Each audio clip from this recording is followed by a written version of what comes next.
When construction worker Michael Turner pulled CEO Eleanor Palmer from a deadly car crash, he walked away expecting nothing in return. But fate had other plans. As their worlds collide, his life as a struggling, single father, her empire under threat from a vengeful ex-husband, they discover that true value isn't measured in dollars. When sabotage threatens lives and a child's innocent wisdom bridges their divided worlds, both must decide what truly matters. A story of redemption, unexpected connection, and the courage to rebuild shattered foundations. Sometimes the strongest structures are built from broken pieces. Comment below if you've ever found unexpected value in life's detours, and stay tuned for this emotional journey that proves some rescues work in both directions. Metal shrieked as the steel beam crashed onto Eleanor Palmer's car, trapping the CEO inside the twisted wreckage. Through the shattered glass, rough hands reached in, pulling her to safety with surprising gentleness. Her vision blurred from the impact, but she caught glimpses of her rescuer, a construction worker in worn jeans and a navy work shirt, his face etched with concern rather than fear. As sirens wailed in the distance, he simply disappeared into the gathering crowd, leaving only his weathered jacket draped over her trembling shoulders. The paramedics arrived minutes later, finding Eleanor sitting on the curb beside her crushed vehicle, clutching the stranger's jacket around her like armor. "Ma'am, are you hurt?" one asked, kneeling before her. Eleanor Palmer, CEO of Palmer Holdings and Development, the woman whose name adorned half the buildings in downtown Pittsburgh, could only shake her head. Words failed her, not because of shock, though certainly there was plenty, but because she couldn't comprehend why someone would save her life, then walk away expecting nothing in return. It was a question that would haunt her in the weeks to come. At 5:30 in the morning, Michael Turner's alarm cut through the darkness of his small apartment. He silenced it quickly, careful not to wake 6-year-old Lily, sleeping in the room next door. Their morning routine moved like clockwork. He'd shower, prepare Lily's lunch, and gently wake her with a soft pat on her shoulder. "Time to rise and shine sunshine," he whispered, as he did every morning. Lily's room was small, but filled with drawings and craft projects they'd made together. College funds weren't an option, but creativity he could give her in abundance. By 6:15, they sat at their tiny kitchen table. Michael drank his coffee black, while Lily arranged her cereal in patterns before eating it row by row, one of her quirks that had emerged after her mother left 3 years ago. Michael studied his daughter as she ate, her dark hair falling across her forehead in a way that reminded him of Catherine. The thought brought a familiar ache. Catherine had walked out, claiming she wasn't cut out for motherhood, leaving Michael to navigate parenthood alone. At 35, his hands were calloused from years of hard labor, his dark brown hair perpetually in need of a cut, and the lines around his eyes had deepened since becoming Lily's sole caretaker. Michael dropped Lily at Mrs. Gloria Jenkins' apartment downstairs. The elderly woman had become their lifeline after Catherine left. "You look tired, Michael." Mrs. Jenkins noted, her eyes kind, but concerned behind thick glasses that magnified her gaze. At 72, Gloria Jenkins carried herself with the dignified posture of someone who had weathered life's storms with grace. The widow of a construction worker herself, she seemed to recognize the weight Michael carried. "Working extra shifts again?" He nodded, trying to save up for Lily's doctor visit next month. Her ear infection is back. What he didn't mention was the incident yesterday at the Grand Tower construction site. He'd been helping set foundation supports when he heard the crash, saw the beam fall. His body had moved before his mind could process what was happening. It wasn't the first time a Turner had acted without thinking. In 1985, his father, Robert Turner, a master carpenter, had pulled 2 people from a burning building on his way home from work.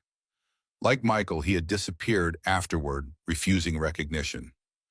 "Turners don't help for applause," his father had told him. "We help because it's right."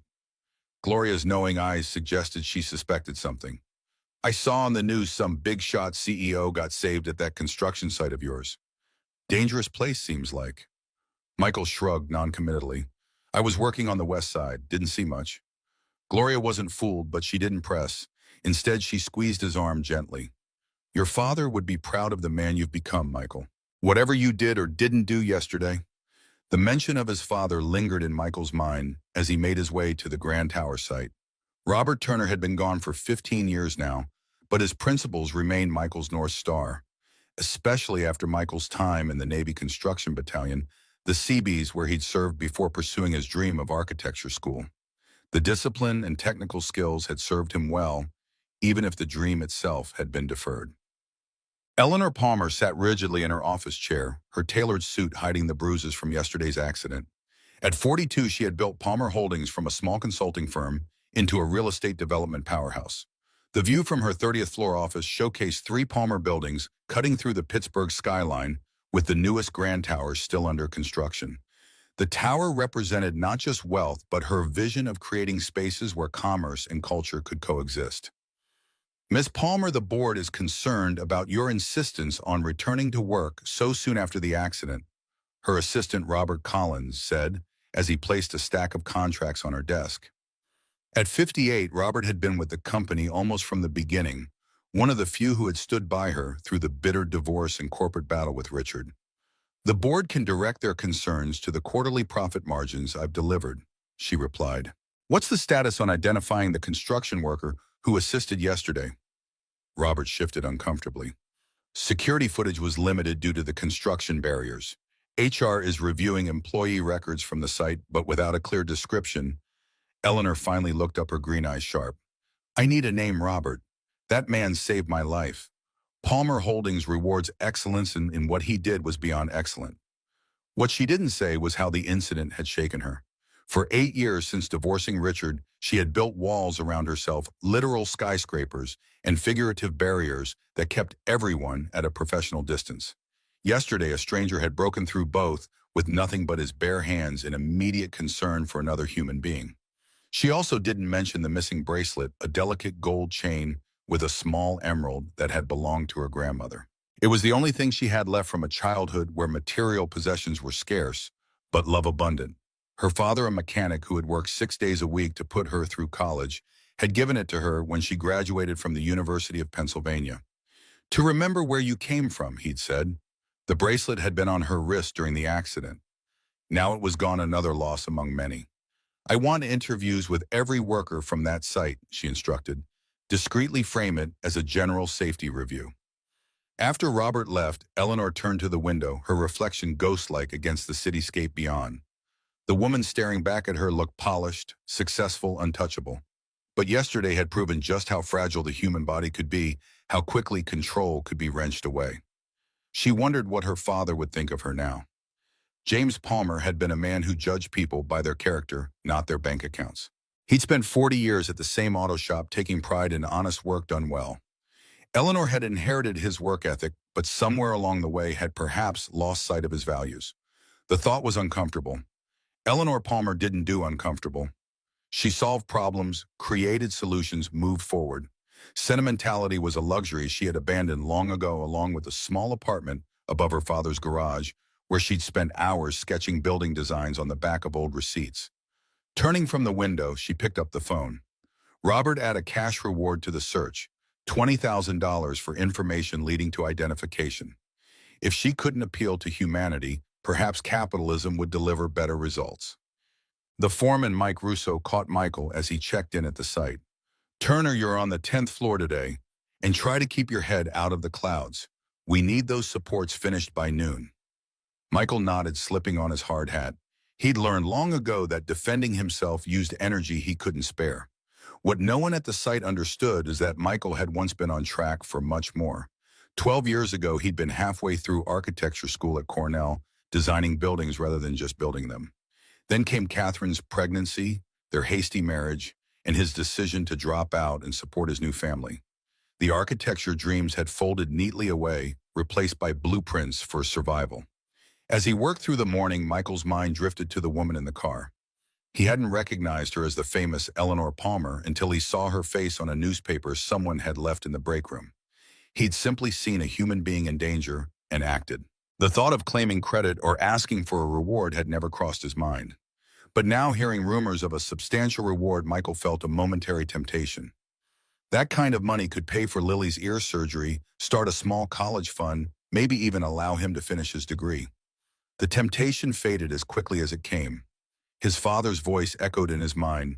A man's integrity isn't for sale, son. Besides, Michael had another reason for staying anonymous. He was working without a proper construction license.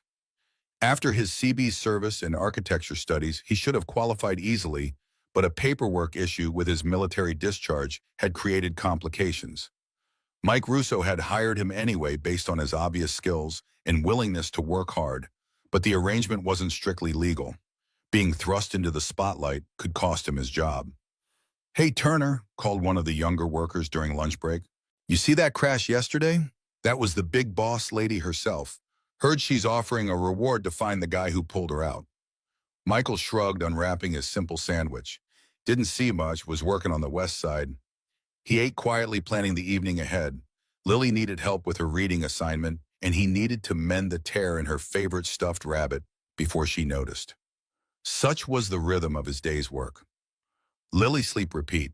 It wasn't the life he'd imagined as a young man with an architecture scholarship and dreams of designing sustainable community spaces. But when Lily wrapped her arms around his neck at bedtime and whispered, "You're the best daddy," it was enough.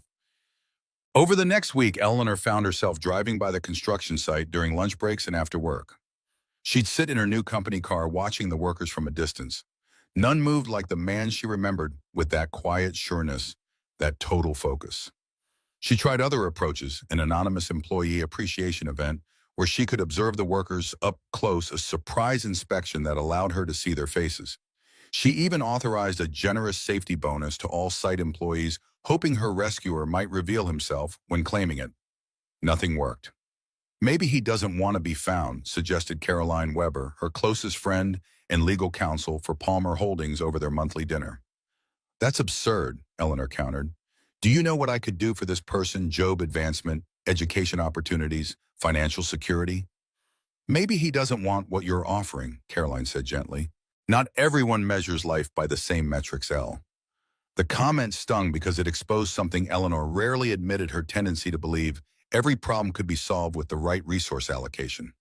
It was how she'd built her company, her reputation, and her life after Richard had left her for his 24-year-old assistant, claiming Eleanor was too focused on success to remember how to love.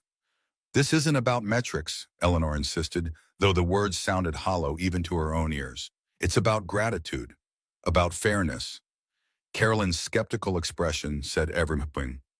Later that night, Eleanor stood on her penthouse balcony, the lights of Pittsburgh spread before her like a constellation. She'd grown up in one of the city's working-class neighborhoods, where her father had repaired cars for people who counted every dollar. Now she lived in the sky, surrounded by luxury, but disconnected from the ground. The realization was unsettling. Eleanor Palmer didn't do unsettled. She did solutions. Saturday morning found Michael at Riverside Park sitting on a bench while Lily conquered the jungle gym. These weekend outings were sacred to him. No work, no distractions, just time with his daughter. "Daddy, watch this," Lily called, hanging upside down from a bar, her dark braids dangling. "I see you, monkey," he called back, giving her a thumbs up. "Be careful." He was so focused on Lily that he didn't notice the woman approaching until she spoke. "She's fearless." Michael turned to find Eleanor Palmer standing beside his bench, dressed in casual closed jeans and a simple blouse so unlike her office attire that he almost didn't recognize her. "Ms. Palmer," he said, straightening, "what are you doing here?" She gestured vaguely toward the walking path. "I live about a mile from here. Sometimes I walk through on weekends." Michael nodded but said nothing more, turning his attention back to Lily, who was now attempting to cross the monkey bars. Eleanor hesitated, then sat on the far end of the bench. "It's a beautiful park," she offered. "I don't come often enough." Michael glanced at her but remained silent. His mind raced. Did she recognize him from the accident?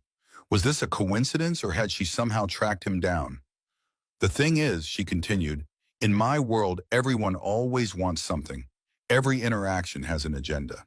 She watched Lily swing from bar to bar. "It gets exhausting." "Sounds like you need better company," Michael commented, not unkindly. Before Eleanor could respond, Lily ran up slightly out of breath. "Daddy, there's an ice cream truck. Can I have one, please?" Michael checked his watch. "Before lunch?" "Please." Lily extended the word to at least 4 syllables, clasping her hands dramatically. Michael laughed, a warm sound that surprised Eleanor with its openness. "Okay, sunshine, just a small one." As he reached for his wallet, Lily noticed Eleanor. Unlike many children, she showed no shyness. "Are you Daddy's friend? I'm Lily. I'm 6. "Hello, Lily, I'm Eleanor," she replied. "Yes, I work with your father." Lily's eyes widened. "Do you build big buildings too?" Something like that, Eleanor said with a small smile. Michael handed Lily a few dollars. The truck's by the fountain. Get me a strawberry popsicle if they have one. Okay. As Lily skipped away, an awkward silence fell between the adults. Michael broke it first. I don't actually work with you. Not directly, anyway.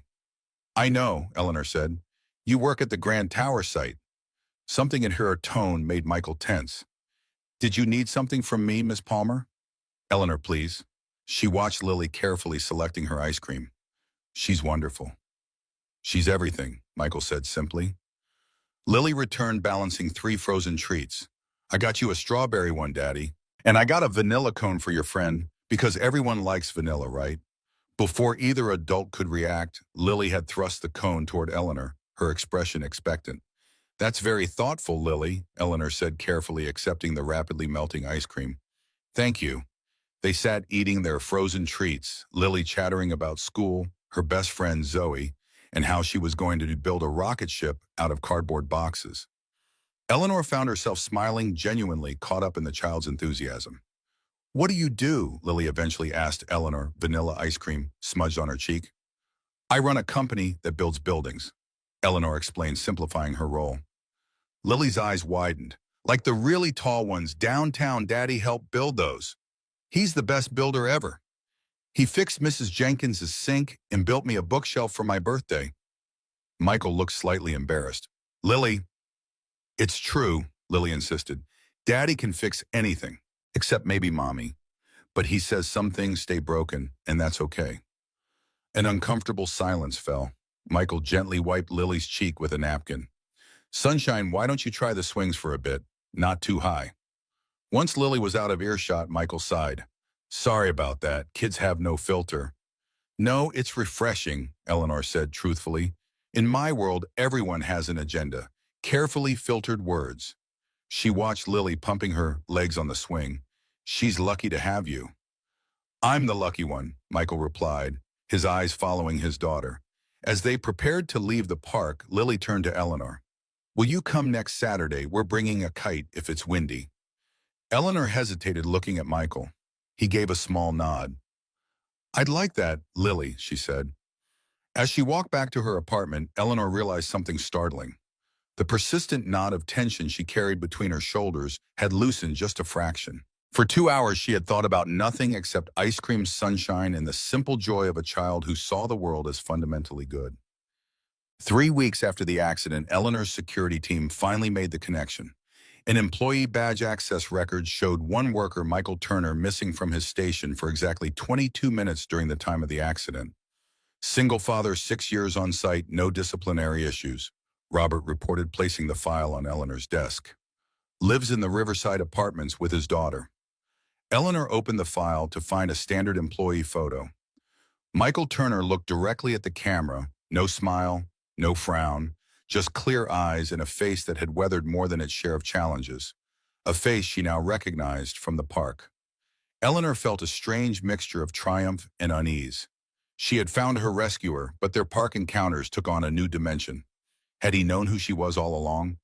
Was he avoiding the reward for some reason? Most puzzling of all, why did the thought of revealing what she knew fill her with such trepidation? Michael was clearing dinner dishes when a knock came at the apartment door. Lily, already in pajamas, looked up from her coloring book. Is that Mrs. Jenkins? Probably, Michael said, though Gloria rarely visited after 7. Keep coloring, Sunshine, I'll check. Opening the door revealed not Mrs. Jenkins but Eleanor Palmer, wearing a simple dress that somehow looked more expensive than his entire apartment's contents. Ms. Palmer, he said, surprise evident in his voice. This is unexpected. I'm sorry to intrude, she said. May I come in for a moment? Michael hesitated, then stepped aside. Eleanor entered, taking in the small but tidy apartment. Books lined the walls, many on architecture and design, while Lily's artwork decorated every available surface. It was modest, but unmistakably a home. Lily, we have a visitor, Michael called. You remember Miss Palmer from the park? Lily bounded over, her face lighting up. Eleanor, did you come to see my rocket ship? I finished it. I'd love to see it, Eleanor said with genuine warmth. While Lily retrieved her cardboard creation, Michael turned to Eleanor. What brings you here? I've been looking for you, she said simply, or rather for the man who pulled me from my car 3 weeks ago. Michael's expression remained neutral, but a muscle tightened in his jaw. You found him, I take it. I believe I have. Their eyes met in silent acknowledgement. Why didn't you come forward? Before Michael could answer, Lily returned with her rocket, an impressive construction of cardboard tinfoil and liberal amounts of glitter. This is Mission Control, Lily explained, pointing to a panel of buttons drawn with meticulous care. And this is where the astronauts sleep. It's extraordinary, Eleanor said, kneeling to examine the details. You've thought of everything. Daddy helped with the cutting, Lily admitted, but I did all the designing. She has an architect's eye, Eleanor observed. Like father, like daughter, Michael said softly. Eleanor looked up sharply, but Michael's attention was on Lily. Time for bed, sunshine. Go brush your teeth and I'll be in to read a story in 5 minutes. Once Lily had disappeared into the bathroom, Eleanor stood smoothing her dress. You were in architecture school. It wasn't a question. Michael knew she'd been investigating him. Cornell, he confirmed, a lifetime ago.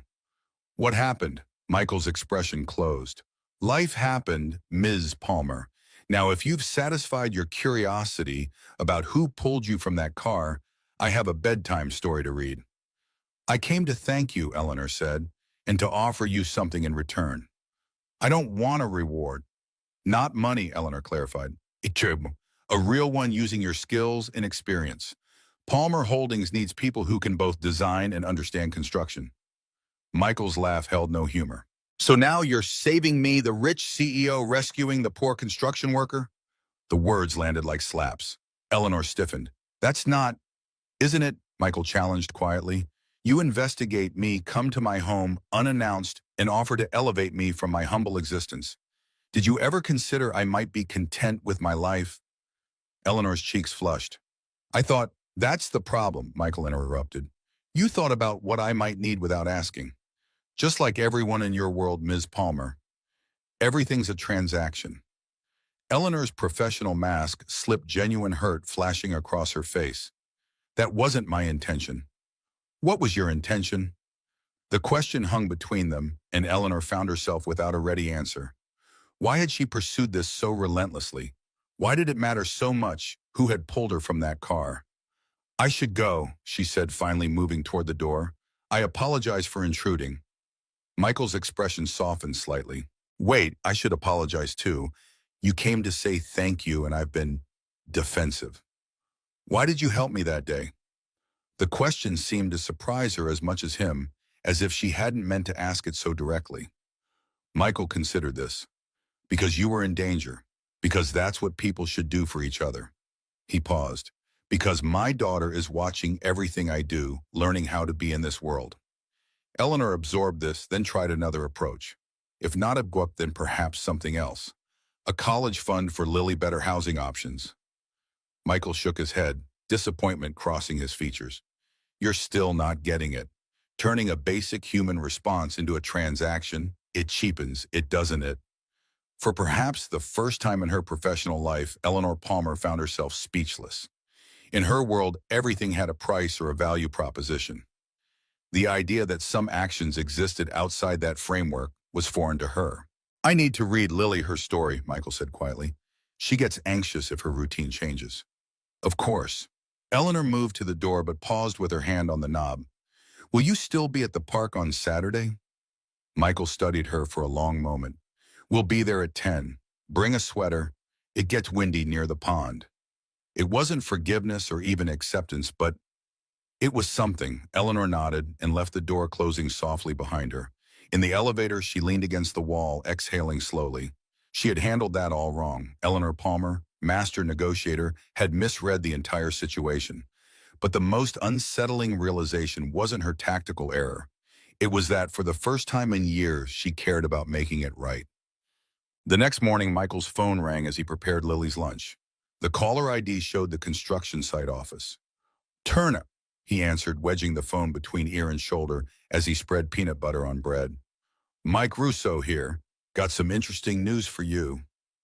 The foreman's voice held an unusual note of respect. Just got a call from Palmer Holdings Arch. They want to review your personnel file. Michael froze. My file, why? Didn't say. But here's the kicker, they're reviewing everyone's credentials, looking for workers with untapped potential for advancement. Architecture background was specifically mentioned. The peanut butter knife hovered over the bread. I see. Thing is, Turner, I need to tell them about your licensing situation. With this kind of corporate attention, I can't risk. I understand, Michael cut in. Do what you need to do. After hanging up, Michael stared at the half-made sandwich. Eleanor was still pursuing her agenda despite their conversation. The thought brought equal measures of irritation and a strange warmth he wasn't ready to examine. Later that day, he received a letter from Palmer Holdings, not termination as he'd feared, but an invitation to apply for an expedited licensing program sponsored by the company. No strings attached, the letter emphasized, no obligation to accept employment afterward. Michael placed the letter on his small kitchen table, uncertain whether to feel grateful or manipulated. Before he could decide, another knock came at his door. This time it was Gloria Jenkins, her expression grave. Michael, did you hear Palmer Holdings bought the Riverside complex? We all got notices this morning. What?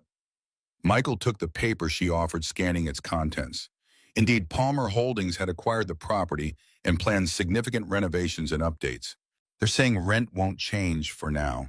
Gloria continued, her voice wavering slightly. But you know how these things go. First comes renovation, then comes market rate adjustments. Michael thought of his neighbors, mostly seniors, on fixed incomes, working families stretching every dollar. The Riverside apartments weren't fancy, but they were stable, a community where people looked out for each other. Don't worry, Gloria, he assured her, though uncertainty gnawed at him. I'll find out what's happening. After Gloria left, Michael paced the small apartment, pieces falling into place. Eleanor's visit, the job opportunity, now this purchase, they weren't coincidences. They were moves in a game whose rules he didn't understand. His phone pinged with a text message from an unknown number. Saturday, 10 a.m. I'll bring coffee. We should talk. Eleanor. Michael stared at the message, emotions warring within him. Part of him wanted to delete it, to shield himself and Lily from whatever complicated web Eleanor Palmer was weaving. But another part, the part that still dreamed of designing spaces that changed lives, was curious. What exactly did Eleanor Palmer want from him?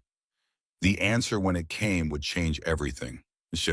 Eleanor's town car pulled up to Riverside Park precisely at 9:55 a.m. on Saturday. She stepped out, coffee carrier in one hand, a manila folder in the other. For a moment, she hesitated, an unfamiliar nervousness fluttering in her stomach. Eleanor Palmer didn't do nervous. She did prepared. She did strategic. She did solutions. Yet here she was, second-guessing herself before a meeting with a construction worker and his 6-year-old daughter. Michael and Lily were already at their usual bench. Lily spotted her first, waving enthusiastically. Eleanor, we brought the kite. Michael's greeting was more reserved, his eyes watchful. Good morning. I brought coffee, Eleanor said, offering the carrier, and hot chocolate for Lily. With marshmallows, Lily asked hopefully. Extra marshmallows, Eleanor confirmed, earning a delighted smile. As Lily sipped her treat, Eleanor turned to Michael. You received the notice about Riverside Apartments. Along with every other tenant, Michael confirmed. Interesting timing. It's not what you think, Eleanor began. What do I think, Miss Palmer? That I'm using business to manipulate you, she said bluntly. That I'm trying to buy your friendship or gratitude. Michael raised an eyebrow but didn't deny it. Eleanor took a deep breath. The Riverside acquisition was in progress before I knew you lived there. It's part of our affordable housing initiative. She opened the manila folder, revealing architectural renderings. We're renovating the building, yes, but maintaining it as mixed-income housing. Current tenants will have guaranteed units at their current rates. Michael took the renderings, his professional eye automatically assessing the designs. They were good, thoughtful improvements to the aging structure without sacrificing its character. And my licensing situation, he asked. The expedited program. An opportunity, not an obligation, Eleanor said. You have talent, Michael. Whether you use it at Palmer Holdings or elsewhere is your choice. Why are you doing this? Eleanor watched Lily attempting to launch the kite, her little face screwed up in concentration. Do you know what I thought about trapped in that car?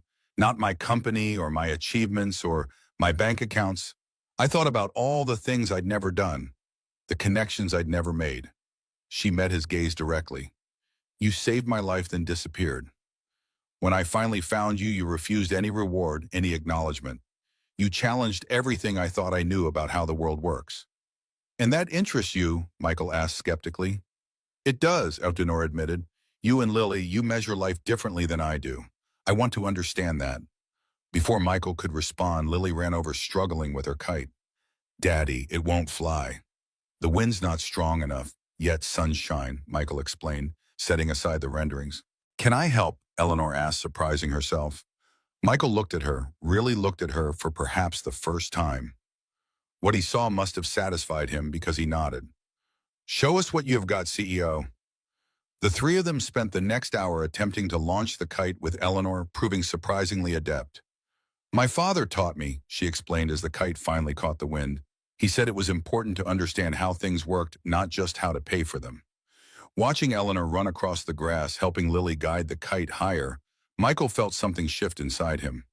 The woman before him bore little resemblance to the corporate executive who had appeared at his door.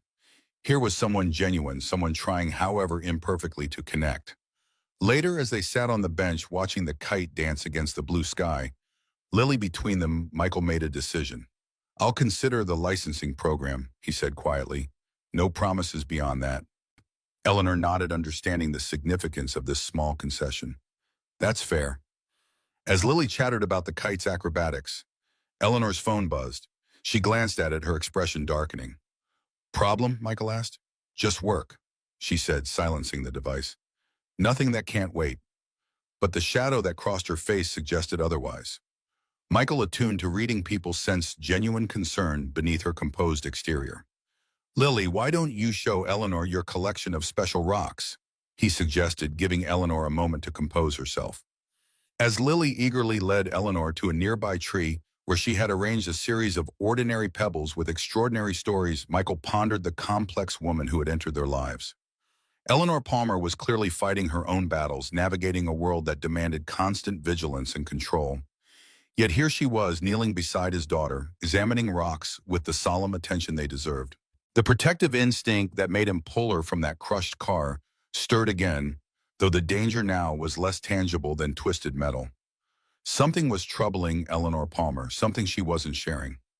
Michael's intuition rarely led him astray, and it was telling him that the story of Eleanor Palmer was far more complicated than he had initially believed. As he watched her laugh at something Lily said, the morning sunlight casting a glow around them, both Michael felt a certainty settle in his chest. Whatever game was being played, whatever forces were at work, his path and Eleanor's were now inexorably intertwined. For better or worse, their story was just beginning. The news broke on a Tuesday morning. Palmer Holdings faces financial scrutiny, screamed the Pittsburgh Business Journal headline.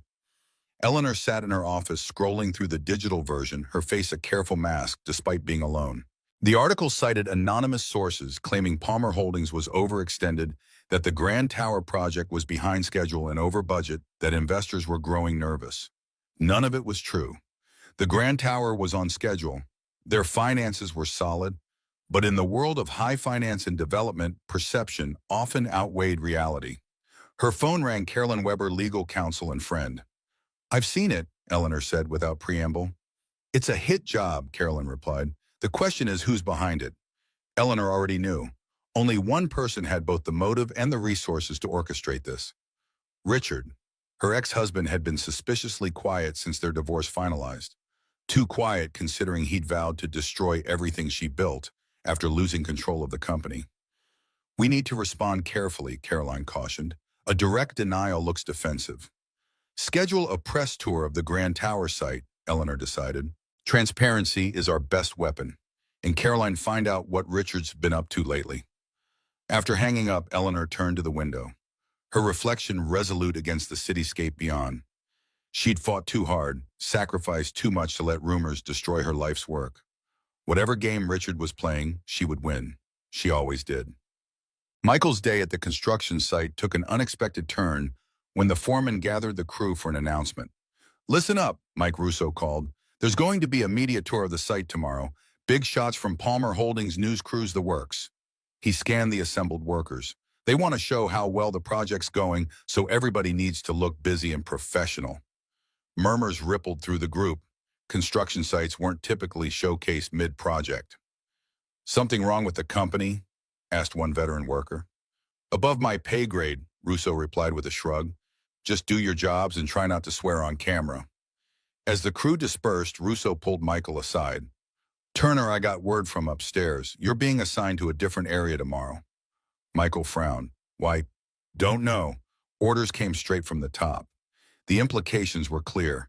Eleanor was deliberately keeping him away from the cameras, from any connection to her. After their time in the park, the personal conversations had stung more than Michael wanted to admit. That evening, as he helped Lily with her homework, his phone buzzed with a text. "Need to speak with you. Not about us, about Riverside. Important. Eleanor." Michael stared at the message, torn between irritation and concern. The "not about us" part caught his attention. He wasn't aware there was an "us" to discuss. After tucking Lily in, he replied, "I'm listening." Three dots appeared immediately. "Richard Mills is trying to acquire the block surrounding the Riverside. My ex-husband. He doesn't know I own it yet. It's complicated. Can we talk?" Michael weighed his options. The Riverside purchase still felt manipulative, regardless of Eleanor's explanations. Yet if there was any threat to his neighbors, to Gloria and the other seniors who couldn't afford to relocate. "Tomorrow, 7 p.m., Mrs. Jenkins' apartment. She makes a good witness." Eleanor's reply came quickly. "Thank you." Gloria Jenkins' apartment was similar to Michael's in layout, but filled with 60 years of collected memories. Photographs covered nearly every surface: her late husband, Frank, in his construction uniform, their children and grandchildren, even a few of Lily and Michael. "You sure about this?" Gloria asked as she set out coffee cups. "Business types like her, they don't care about folks like us." "I'm not sure about anything," Michael admitted, "but if someone's threatening Riverside, we should know." A knock came precisely at 7. Eleanor stood in the doorway, dressed more casually than her office attire, but still unmistakably elegant. "Mrs. Jenkins, thank you for allowing me into your home." Gloria's appraising look missed nothing. The designer watched the perfect posture, the careful smile. "Miss Palmer, I understand you own our building now." "I do," Eleanor confirmed, accepting the offered seat. "Which is why I'm here."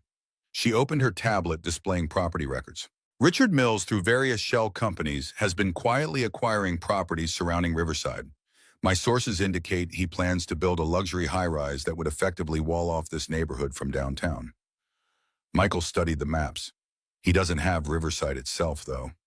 "Not yet," Eleanor agreed, "but he's made inquiries through intermediaries." "He doesn't know Palmer Holdings is the current owner." "And this matters to you because?" Gloria asked bluntly. Eleanor met the older woman's skeptical gaze. "Professionally, because Richard would love nothing more than to derail my projects. Personally, oh?" She hesitated. "Because Riverside matters to Michael and Lily, and somehow they've come to matter to me."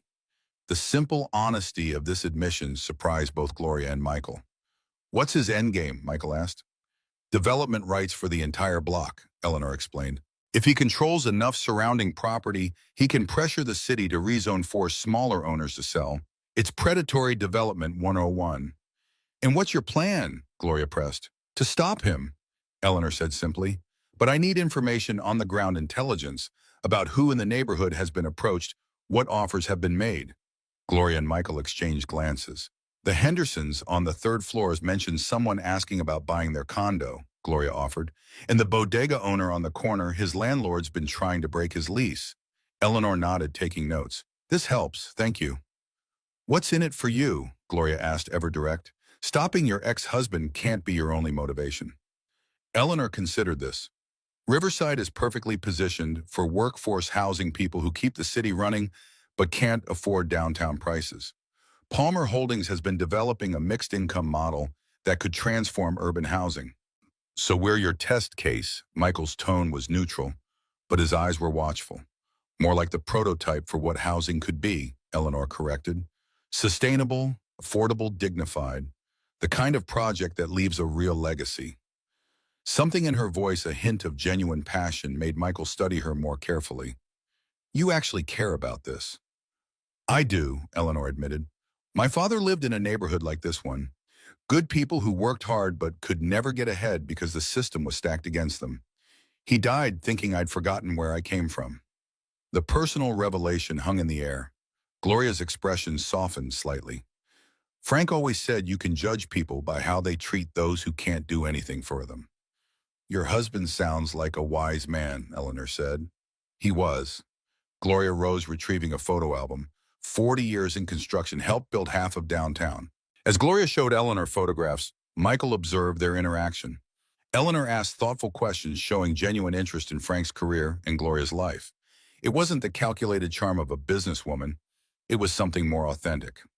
When Gloria mentioned her arthritis making it difficult to visit her grandchildren in Cleveland, Eleanor didn't offer platitudes. Instead, she asked practical questions about transportation options and accessibility needs. Problem-solving was clearly her default mode. Later, as Eleanor prepared to leave, she turned to Michael. I need to ask you something else. It's about the Grand Tower project. The media tour, Michael guessed. Eleanor nodded. There are rumors being spread, false ones, about the project's viability. I need to demonstrate our progress, but you can't risk me being recognized as the man who pulled you from the car, Michael finished. Might raise uncomfortable questions about why you're so interested in a construction worker. I'm sorry, Eleanor said, and she genuinely looked it. It's not that I'm embarrassed, it's just complicated, Michael supplied. I understand business optics, Eleanor. You don't need to explain. Relief flashed across her face. Thank you. After she left, Gloria fixed Michael with a knowing look. That woman's fighting battles you don't even see, Michael. What do you mean? I mean she didn't get where she is by playing nice with the boys' club. And that ex-husband of hers sounds like a real piece of work. Gloria patted his arm. Just be careful. Rich folks' problems have a way of becoming everybody's problems. Noam. The media tour went smoothly. Eleanor led reporters through the Grand Tower site, confidently addressing questions about timelines and finances. Stock prices stabilized. The rumors for now were contained. What the cameras didn't capture was Eleanor's exhaustion afterward. Back in her office, she slumped in her chair, the professional mask slipping. You handled that perfectly, Robert said, bringing her a cup of tea. The board is pleased. Richard won't stop here, Eleanor warned. This was just the opening move. Robert nodded gravely. Caroline found something. Westland Development, the company approaching Riverside property owners. Richard's the majority investor through a series of offshore accounts. Eleanor wasn't surprised. He's trying to box me in, block the Grand Tower project while simultaneously undermining our Riverside plans. It's personal for him, Robert observed. After all these years. It was always personal, Eleanor said quietly. I was just too focused on the business to see it. She thought of Michael and their conversations about measuring life differently. Perhaps she had miscalculated in more ways than one. There's something else, Robert added hesitantly. The man who rescued you, Michael Turner. HR completed their background check for the licensing program. And his architecture portfolio is exceptional. Cornell professors still reference his work, but there's an issue with his military discharge, a paperwork error that's prevented him from getting proper licensing. Eleanor frowned. What kind of error? Administrative, nothing dishonorable, but it's created a bureaucratic nightmare that's followed him for years. Another piece of the Michael Turner puzzle clicked into place. His reluctance to come forward after the accident, his wariness about her interest, it made more sense now.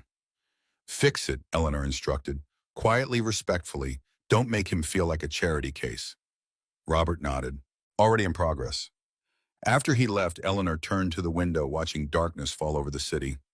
She thought about Michael, his principles, his dedication to Lily, his quiet dignity, despite circumstances that would embitter many. She thought about Gloria Jenkins and her lifetime of memories, vulnerable to displacement by market forces beyond her control. And she thought about her father, who had taught her that success without principles was just organized greed. For the first time in years, Eleanor wondered if she'd been measuring the wrong metrics all along. Saturday at the park brought clear skies and a cool breeze. Michael arrived with Lily to find Eleanor already at their bench, a bakery box beside her. We brought muffins, she said by way of greeting. The bakery near my office makes them fresh. Eleanor, Lily exclaimed, we went to the museum yesterday and saw dinosaur bones. Real ones, Eleanor asked, matching the child's enthusiasm. As Lily launched into a detailed description of each prehistoric creature, Michael studied Eleanor. She looked tired, faint shadows visible beneath her expertly applied makeup. Yet her attention to Lily was genuine, her questions thoughtful. When Lily ran off to the playground, Eleanor turned to Michael. "Thank you for the information about Riverside. It's been helpful." "How are you holding up?" he asked, surprising them both with the personal question. Eleanor blinked. "I'm fine." "No, you're not," Michael said quietly. "But you're good at making people think you are." For a moment, Eleanor's careful composure wavered. "It's been a challenging week." "Richard," she nodded. "He's always been ruthless in business. But this feels different. More vindictive." "What happened between you two?" Michael asked. "If you don't mind my asking." Eleanor was silent for so long he thought she wouldn't answer. "We started Palmer Holdings together," she finally said. "I had the vision, he had family connections. For years it worked. I designed and developed projects. He handled the financing and networking." She watched Lily on the swings, her expression distant. "Then I discovered he was cutting corners on materials, bribing inspectors, putting profits above safety. We fought about it privately at first, then openly. The board had to choose sides."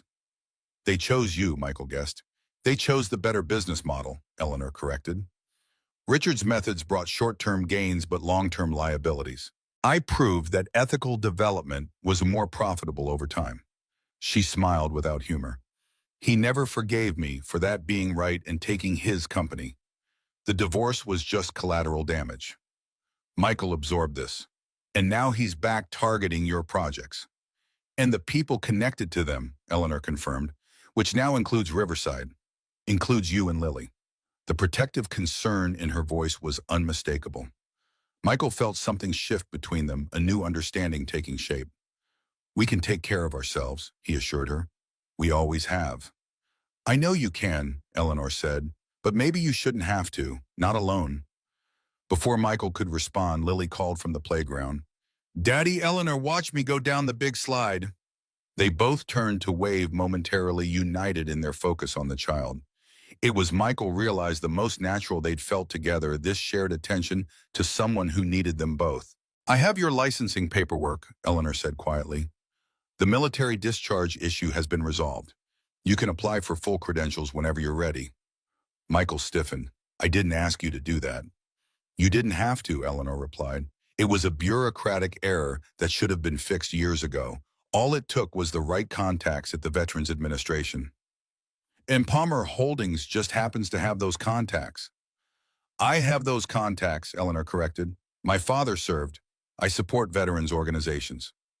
Michael wanted to be angry, to accuse her of overstepping, of trying to buy his gratitude, but the simple logic of her actions defied easy dismissal. She had seen a problem she could fix and fixed it without fanfare or expectation. "Thank you," he said finally. "That's been hanging over me for a long time." Eleanor nodded, accepting his gratitude without elaboration. It was perhaps the first completely uncomplicated exchange they'd shared. The moment was interrupted by Michael's phone. The screen showed Gloria's name. "Excuse me," he said, answering. "Gloria, what's wrong?" Eleanor watched his expression darken as he listened. "I'll be right there," he said, finally ending the call. "What's happened?" she asked. "Someone broke into Gloria's apartment while she was out," Michael explained, already rising. "Nothing valuable was taken, but her place was searched. She's pretty shaken up."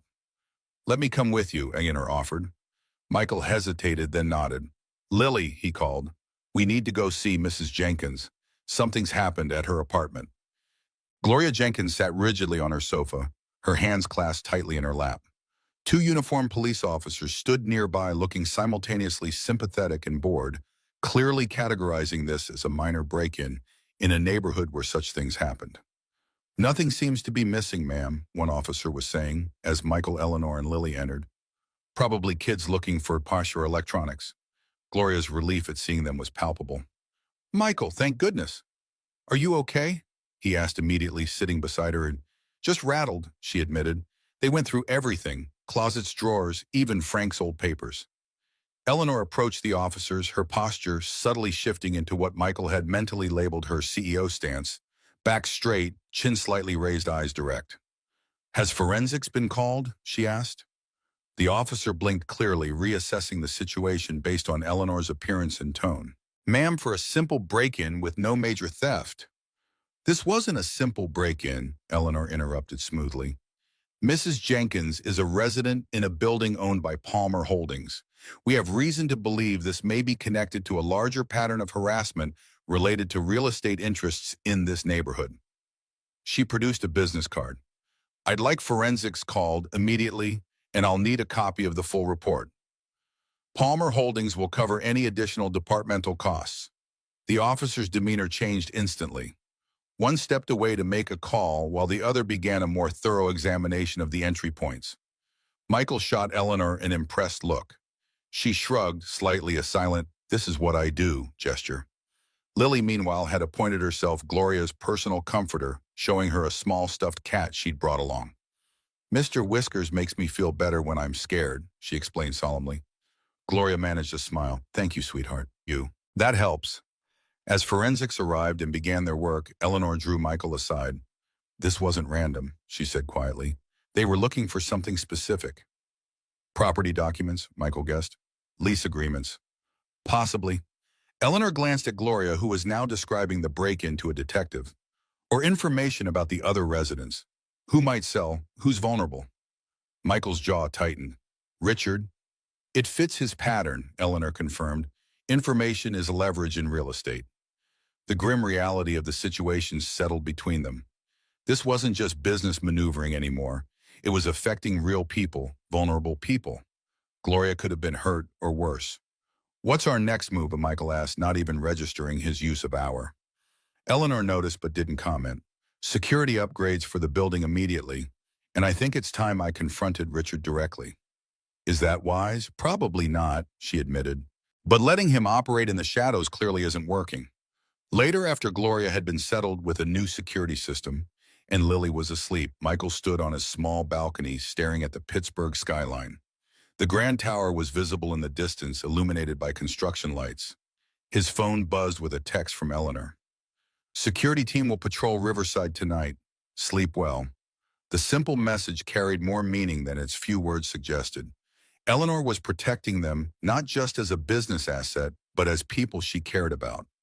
Michael's thoughts drifted to the licensing paperwork she'd arranged, to her genuine interest in Lily, to the way she'd taken command of the situation at Gloria's apartment. Eleanor Palmer was complicated, driven, and sometimes overstepping, but her intentions were becoming increasingly clear. She was fighting for something larger than herself, larger even than her company. And somehow, Michael and Lily had become part of that fight. The realization should have troubled him more than it did.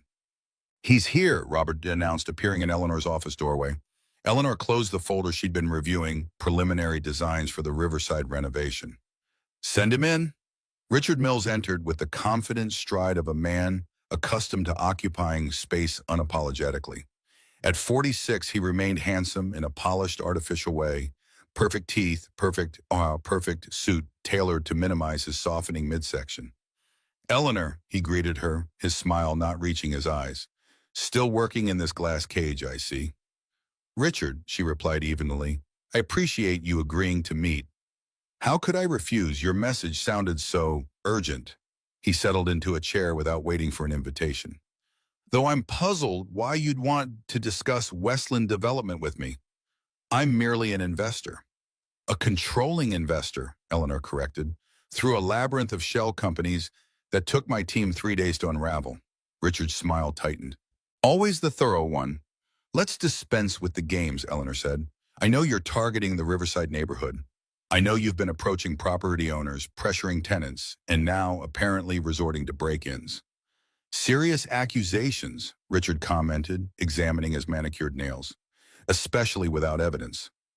"The police have evidence from Mrs. Jenkins' apartment," Eleanor countered, "and I have documentation of every property Westland has acquired in the area. It's a clear pattern of predatory development." Richard leaned forward, his casual demeanor hardening. "Still playing the righteous crusader, Eleanor. It was tiresome during our marriage, and it's tiresome now. This is business. The strong succeed, the weak get moved aside." "Is that what this is about, proving you're strong?" Eleanor kept her voice level despite her rising anger. "Breaking into an elderly woman's apartment, spreading false rumors about Grand Tower." A flicker of surprise crossed Richard's face. He hadn't expected her to connect those dots. The market responds to information, Eleanor. I merely provide it. Misinformation, she corrected, but it stops now. Richard laughed, the sound utterly devoid of humor. Or what, you'll run to the board again, cast me as the villain in another corporate morality play? No, Eleanor said quietly. I'll expose every questionable deal Westland has made, every building code violation, every instance of tenant harassment. I have the documentation, Richard. I have the witnesses. His expression darkened. You're bluffing. Try me. Eleanor slid a folder across the desk. This is a sample. Page 3 might particularly interest your investors, the ones who don't know about your history of material substitution. Richard didn't touch the folder. You always were willing to burn everything down to get your way. No, Richard, I'm willing to fight for what matters. Eleanor stood, signaling the meeting's end. Stay away from Riverside. Stay away from Palmer Holdings projects. Find another neighborhood to pillage. Richard rose slowly, buttoning his jacket with deliberate precision. You've changed, Eleanor. There was a time when you understood business is just business, nothing personal. That's where you're wrong, Eleanor replied. The best business is deeply personal. It's about people, communities, legacy. You never understood that. Richard's eyes narrowed. Your father really did a number on you with all that working-class hero nonsense. Look where it got him, fixing other people's cars until the day he died. Eleanor's voice turned to ice. My father died with his integrity intact and people who genuinely mourned him. Will you be able to say the same? Something dark flashed across Richard's face, a glimpse of the rage he usually kept carefully contained. This isn't over, Eleanor. Not by a long shot. After he left, Eleanor remained standing, adrenaline coursing through her. The confrontation had gone as expected. Richard was predictably arrogant, predictably threatening. But she hadn't anticipated how personally his dismissal of her father would affect her. James Palmer had worked 60-hour weeks at that garage, his hands perpetually stained with engine grease to give his daughter opportunities he never had. He'd taught her that a person's word was their bond, that cutting corners cost more in the long run, that how you treated people mattered more than what you achieved. Somewhere along the way, through business school, through building Palmer Holdings, through her marriage to Richard, some of those lessons had faded. Not disappeared, but dimmed beneath the harsh light of corporate success metrics. Now thinking of Gloria Jenkins' frightened face, of Lily's innocent trust, of Michael's principled stance, those early lessons were resurfacing with new clarity. Eleanor picked up her phone and dialed Carolyn. I need you to expedite the Riverside renovation plans, she said without preamble, and set up a community meeting with all current residents. It's time they knew exactly what we're planning. The community center at Riverside Apartments was filled beyond capacity. Residents crowded onto folding chairs, stood along the walls, whispered nervously to neighbors. Many were seniors who had lived in the building for decades. Others were young families drawn by the affordable rent. Michael stood near the back, Gloria beside him, Lily coloring quietly at their feet. He'd helped spread the word about the meeting, though Eleanor had been deliberately vague about its purpose. Do you know what she's planning? Gloria asked quietly. Michael shook his head. She said it was important that all residents should hear it directly from her. Gloria sniffed. Big announcements from property owners rarely benefit tenants. Before Michael could respond, Eleanor entered, accompanied by Robert and a woman Michael recognized as Caroline Weber, Palmer Holdings' legal counsel. Eleanor wore a simple gray suit, professional, but not ostentatious, and carried a portfolio rather than a tablet or laptop. The room quieted as she took position at the front, her posture straight but not rigid. Michael noticed she made eye contact with several residents, including Gloria, acknowledging them individually rather than addressing the crowd as a faceless whole. Thank you all for coming, Eleanor began. I'm Eleanor Palmer, CEO of Palmer Holdings, which recently acquired the Riverside Apartments. I know many of you are concerned about what this means for your homes and your community. Murmurs rippled through the audience. Eleanor waited for them to subside before continuing. Let me be direct. Riverside will be undergoing significant renovation beginning next month. Every unit will receive updates to plumbing, electrical systems, windows, security features, and common areas. The murmurs grew louder, more anxious. Eleanor raised a hand. I understand your concern. Typically, such renovations lead to substantial rent increases or even displacement. That will not happen here. She opened her portfolio displaying the first of several architectural renderings. Riverside will become a pilot for Palmer Holdings' mixed-income housing initiative. Current residents will be guaranteed units at their current rental rates with increases limited to cost of living adjustments only. Disbelief and cautious hope mingled in the expressions around the room.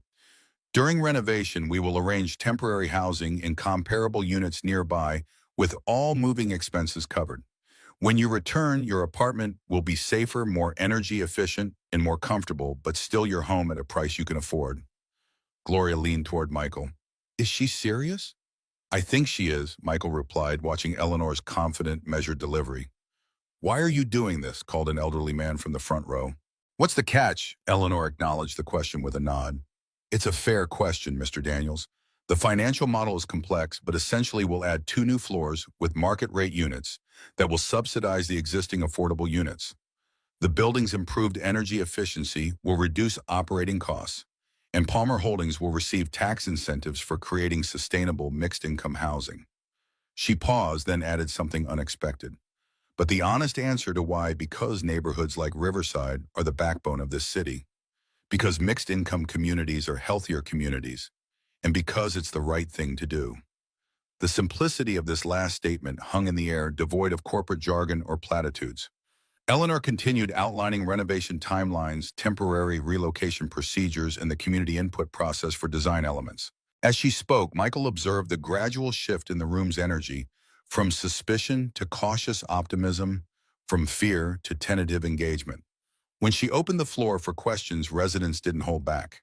They asked about specifics, what appliances would be included, whether pets would still be allowed, how security would be handled.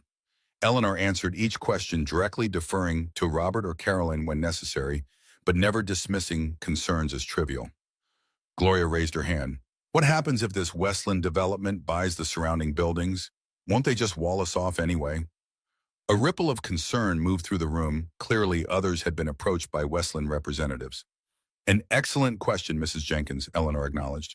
Palmer Holdings has secured purchase options on several strategic properties surrounding Riverside specifically to prevent that scenario. Additionally, we're working with the City Planning Commission to ensure future development maintains neighborhood connectivity. The meeting continued for nearly 2 hours. Throughout, Eleanor remained engaged, present, and surprisingly transparent about both the business and community aspects of the project. It was, Michael realized, a masterclass in ethical development, communication, not manipulating residents, but genuinely involving them. As the meeting wound down, Lily tugged at Michael's hand. Is Eleanor going to make our home prettier? Looks that way, sunshine, he replied, his eyes still on Eleanor as she spoke earnestly with an elderly couple. Good, Lily declared. I want a purple room. Gloria chuckled. Well, I'm not completely convinced, but I'll say this, she's not what I expected. No, Michael agreed quietly. She's not. Later, as the crowd dispersed, Eleanor approached them. The controlled confidence of her presentation had softened, revealing the fatigue beneath. Well, she asked, a hint of vulnerability in her voice. What did you think impressive? Michael said honestly, though the real test will be following through. Eleanor nodded, accepting the implied challenge. We will. I've already appointed a resident advisory committee to monitor progress and ensure accountability. Smart, Gloria commented, though I notice you didn't mention your ex-husband's involvement in all this. No point adding fuel to that particular fire, Eleanor replied. Besides, this meeting wasn't about Richard or Westland. It was about Riverside's future. A community center staff member approached, informing them they needed to lock up. As they moved toward the exit, Eleanor fell into step beside Michael. There's something else, she said quietly, something I didn't mention in the meeting. Michael raised an eyebrow questioningly. I'd like you to consider joining the project team, Eleanor said.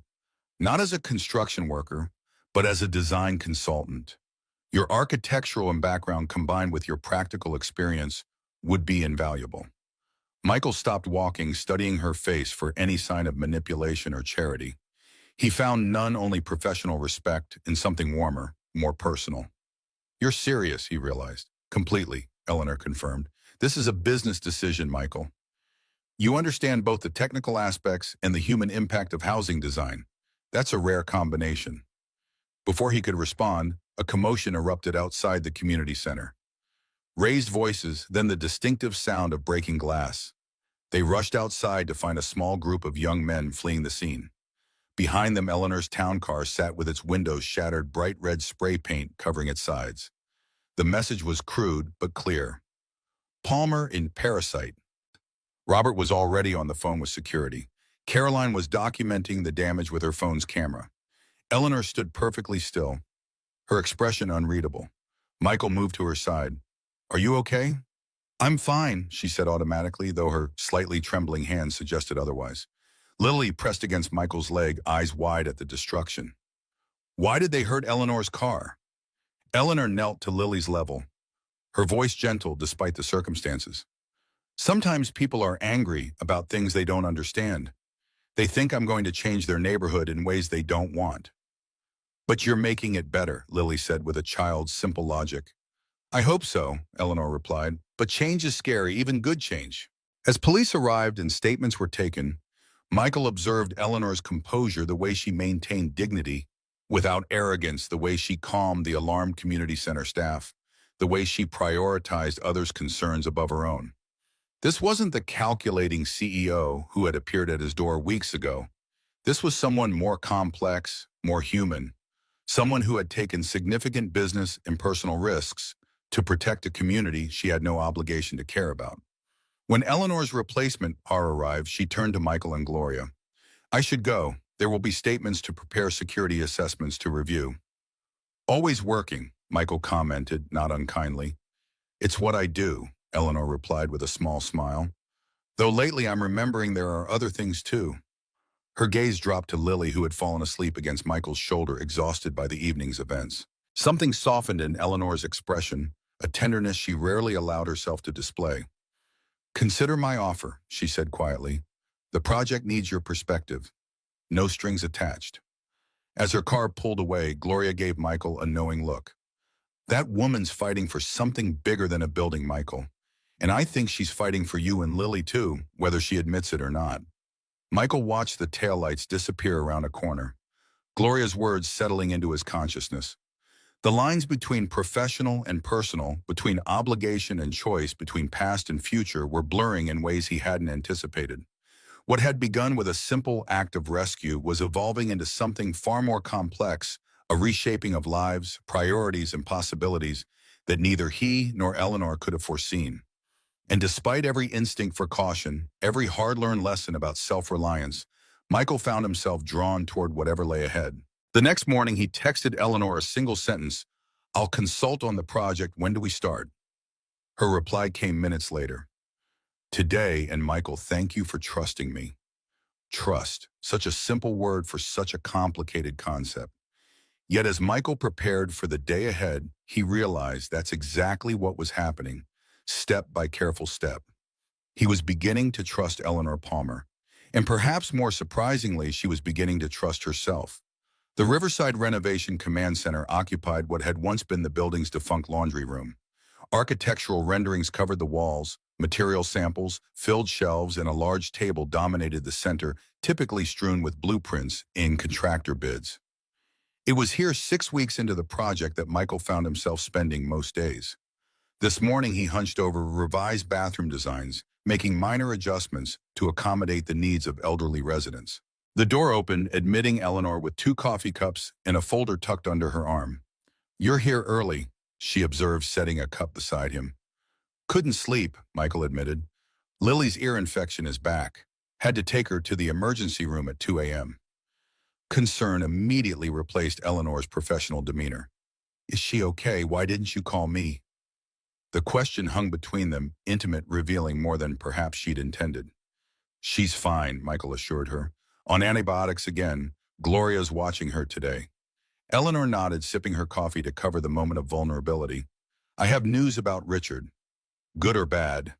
"Complicated," Eleanor replied, opening her folder. "Westland Development is facing liquidity issues. Several investors have pulled out after receiving anonymous information about their business practices." "Anonymous?" Michael raised an eyebrow. A ghost of a smile touched Eleanor's lips, completely untraceable. But the important part is they've suspended acquisition efforts around Riverside. We have breathing room. That's good news, Michael said, studying her face. So why do you look worried? Eleanor set down her cup. Because Richard, when cornered, becomes Richard at his most dangerous.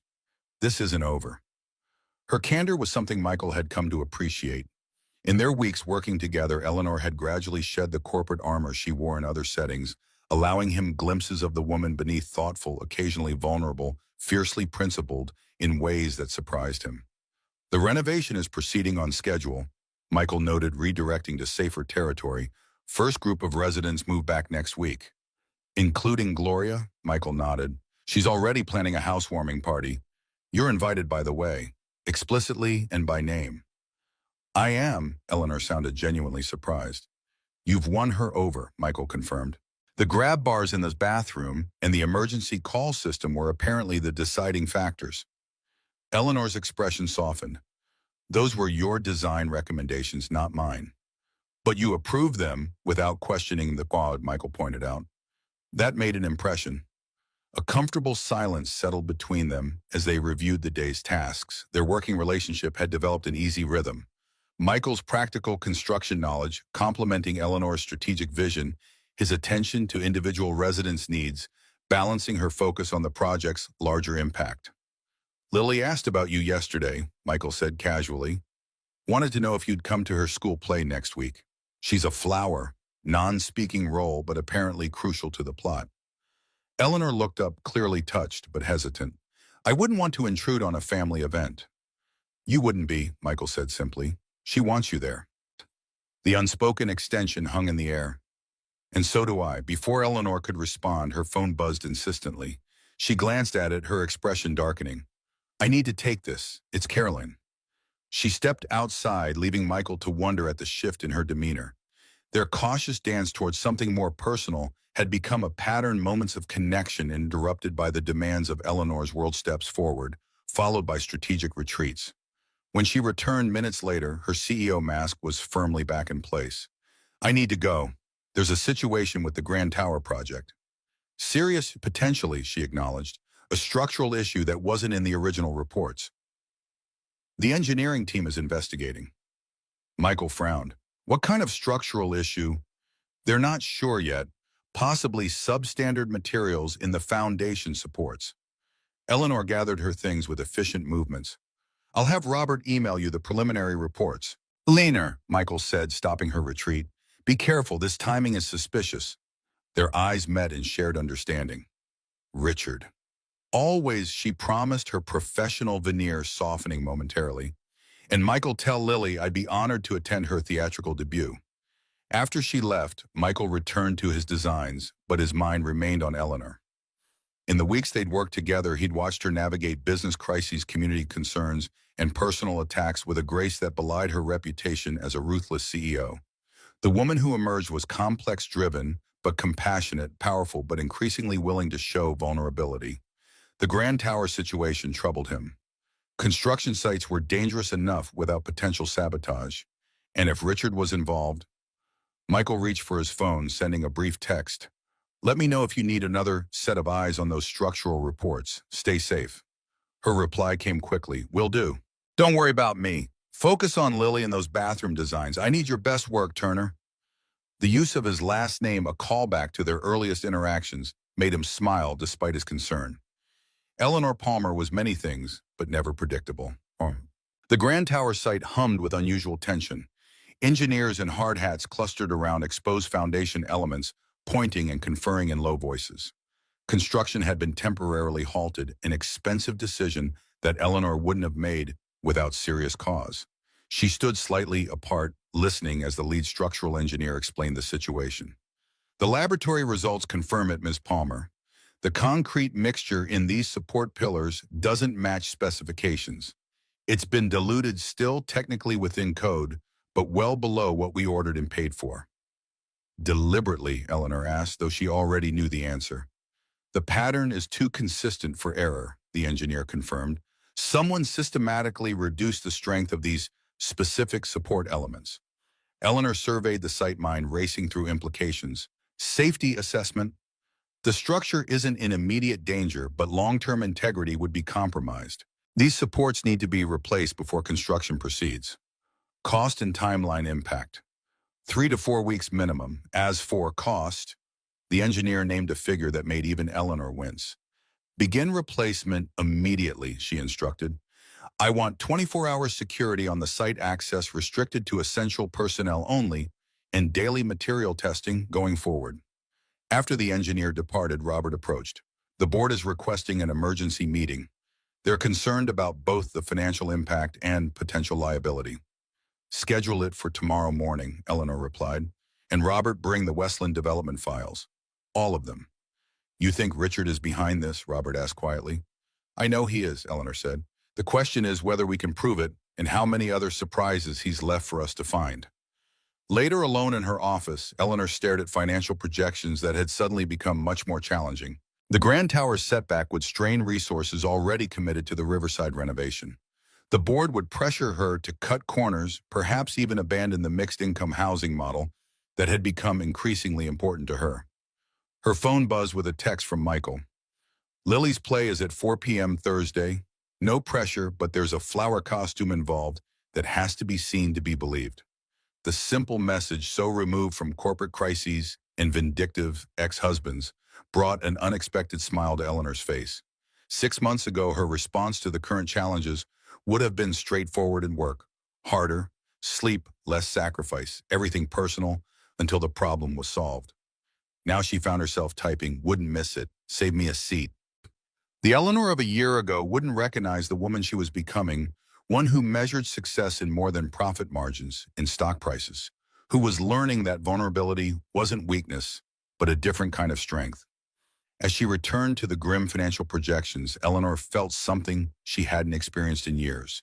Certainty that whatever sacrifices were required, they wouldn't include the people who had unexpectedly become important to her. Some commitments she was discovering mattered more than balance sheets. And then the caterpillar turns into a beautiful butterfly, announced the narrator as children in colorful costumes twirled across the elementary school stage. Among them, Lily Turner performed her flower role with solemn dedication, remembering to sway when the wind, a child with blue streamers, danced past. From his seat in the second row, Michael watched with the besotted pride unique to parents, recording every moment on his phone. Beside him sat Eleanor, equally attentive, though perhaps less familiar with the chaotic energy of children's theater. She had arrived precisely on time, having come directly from the board meeting, still in her business attire, but with her hair loosened from its usual severe style. She's wonderful, Eleanor whispered, as Lily delivered her one crucial action, opening her petals to welcome the butterfly. Michael nodded, too full of paternal pride for words. What he didn't say was how much Lily had talked about Eleanor coming, how carefully she had picked which flower to be. Daisies are friendly flowers. Daddy and I want Eleanor to feel welcome. How many times she had practiced her petal opening to get it just right. After the performance, parents and children mingled in the school cafeteria over punch and cookies. Lily ran to them, still in her flower costume, face flushed with excitement. Did you see me? Did you see when I opened my petals for the butterfly? You were the best flower on that stage, Michael assured her, kneeling to her level. What did you think, Eleanor? Lily asked, turning her earnest gaze upward. Eleanor knelt as well, meeting Lily on her level. Something Michael had noticed she always did, treating the child with the same respect she showed adults. I thought you were absolutely magnificent, Eleanor said solemnly. The way you swayed in the wind was so graceful. Lily beamed, then leaned closer to whisper loudly, I was a little scared, but I remembered what you said about being brave even when you're afraid. Michael glanced at Eleanor, surprised. She caught his look and explained, We had a conversation about courage when Lily was nervous about her doctor's appointment. Eleanor said brave people feel scared too. They just do the scary thing anyway, Lily elaborated. So I was a brave flower. The bravest, Eleanor agreed, her normally composed features softening with genuine affection. As Lily ran off to join her classmates, Michael and Eleanor stood, finding themselves unexpectedly close in the crowded cafeteria. Michael became acutely aware of Eleanor's presence, the subtle scent of her perfume, the way her professional facade had given way to something more authentic. Thank you for coming, he said. It meant a lot to her. To her, Eleanor asked quietly, her eyes meeting his with unexpected directness. The moment stretched between them, charged with unspoken possibilities. Then a teacher approached, breaking the connection. Mr. Turner, Lily's teacher, would like a while about the upcoming field trip. Michael nodded reluctantly, stepping away. I'll be right back. When he returned, Eleanor was engaged in conversation with Gloria, who had arrived late but insisted on seeing Lily's performance. The two women presented a study in contrast, Gloria in her practical sweater and sensible shoes, Eleanor in her tailored suit and heels, yet they spoke with the ease of mutual respect, if not quite friendship. Michael, Gloria greeted him. Eleanor was just telling me about the community garden being added to Riverside. My Frank would have loved that. He always wanted a place to grow tomatoes. We've allocated plots for each interested resident, Eleanor explained. The rooftop location gets excellent sun exposure. The casual way she included Gloria in the conversation, treating her input as valuable rather than perfunctory, was another example of how Eleanor had changed since their first meeting. The corporate armor was still there when needed, but it no longer defined her. As they prepared to leave Lily between them, clutching both their hands, Michael found himself studying Eleanor's profile. The woman who had once seemed solely focused on empire building now chatted easily with his daughter about flower varieties for the garden, her expression animated in a way he rarely saw in professional settings. Can Eleanor come for dinner, Daddy? Lily asked as they reached the parking lot. I want to show her my rock collection. I found 3 new special ones. Michael glanced at Eleanor, expecting a polite demurral, a meeting to attend, reports to review, some obligation of her high-powered life. Instead, she surprised him. I'd like that if it's not an imposition.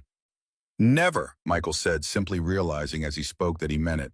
Their evening unfolded with unexpected ease. Take out Chinese food on Michael's small balcony, Lily's earnest presentation of rocks, with elaborate backstories, conversation that flowed naturally from work to more personal topics. Eleanor fit into their modest apartment and simple routines as if she belonged there, her usual intensity mellowed, but not diminished. After Lily went to bed, they sat with coffee, the nighttime city spread before them, Grand Tower visible in the distance. How bad is it? Michael asked quietly. The board meeting about the foundation issues. Eleanor sighed, setting down her cup. They want to scale back the Riverside renovations. Reduce costs to offset the Grand Tower expenses. And you said that Riverside proceeds as planned, non-negotiable. Eleanor's tone held the steel that had built her company. We'll find the money elsewhere. Michael studied her in the dim light. Why is this project so important to you, really? Eleanor was silent for a long moment, gathering thoughts rarely articulated. When I started Palmer Holdings, I had this vision of creating spaces that improved lives, buildings that weren't just profitable but meaningful. Somewhere along the way, particularly after the divorce, that vision narrowed to proving I could succeed on traditional metrics. She looked toward Grand Tower, its skeletal outline illuminated against the night sky. Riverside is a return to that original vision, a chance to build something that matters beyond the bottom line. Her candor touched something in Michael. And Richard's sabotage is being handled, Eleanor assured him, though tension tightened her features. We've traced the substandard materials to a supplier with connections to Westland. It's not enough for legal action yet, but we're building a case. Michael reached across the small table, covering her hand with his. You don't have to fight this alone, you know. Eleanor looked at their joined hands, then met his gaze with unexpected vulnerability. I've been fighting alone for so long, I'm not sure I remember how to do it any other way. Maybe it's time to learn, Michael suggested softly. The moment balanced on a knife's edge of possibility. Then Eleanor's phone shattered the silence with an urgent ring. She checked the screen, her expression immediately shifting to alarm. I have to take this. It's security at Grand Tower. The call was brief, but clearly disturbing. When she hung up, Eleanor was already gathering her things, CEO mask firmly back in place. There's been a break-in at the site, she explained tersely. The new foundation materials have been compromised. I need to go. Michael stood. I'm coming with you. Michael, this isn't your problem. It became my problem the moment it started affecting you, he interrupted quietly. Let me call Gloria to stay with Lily. We'll take my truck. Something in his tone, not asking permission but stating intention, seemed to penetrate Eleanor's crisis mode.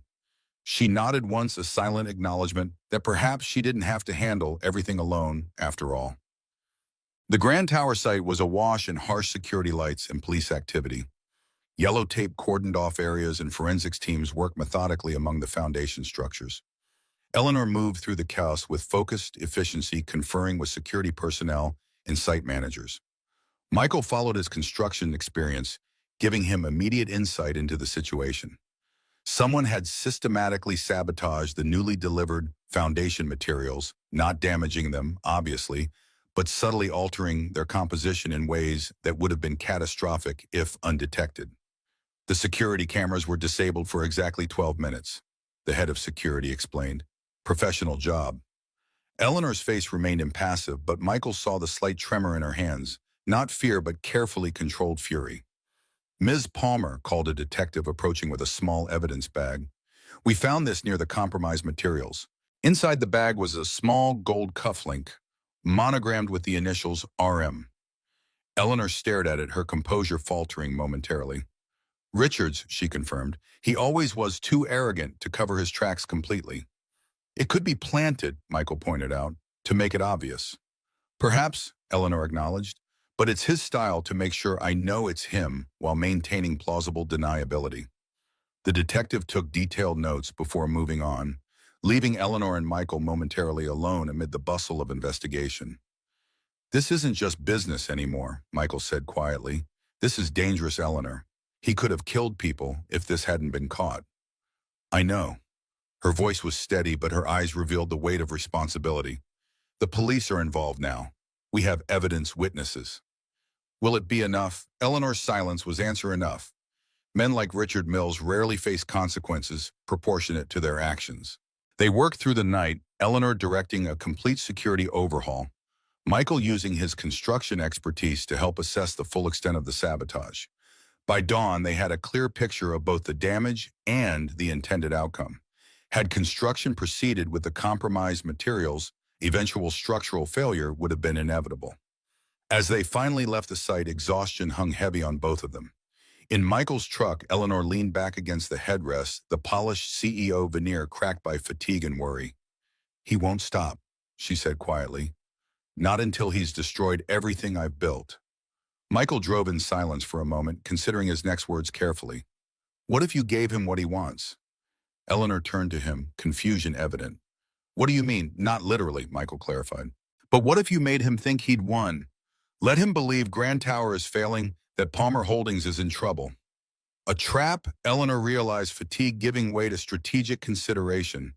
Draw him out by appearing vulnerable. Exactly, Michael confirmed. He's been operating from the shadows. Force him into the open. Eleanor was silent for several minutes, mind working through scenarios and contingencies. It could work, she finally said, but it would be risky. Palmer Holdings stock would take a hit. Investors would panic. Is catching Richard worth that? It's not just about catching him, Eleanor replied. It's about ending this so I can focus on what matters. The simple statement hung between them, laden with meaning beyond the immediate crisis. What mattered to Eleanor Palmer was evolving from pure business success to something more nuanced, more personal. I'll help, Michael offered simply. Whatever you need. Eleanor studied his profile in the early morning light, this man who had pulled her from wreckage, both literal and metaphorical. Why, she asked softly. This isn't your fight. Michael pulled the truck to a stop outside Eleanor's building. Because some things are worth fighting for, he said, echoing words she had spoken weeks earlier about Riverside.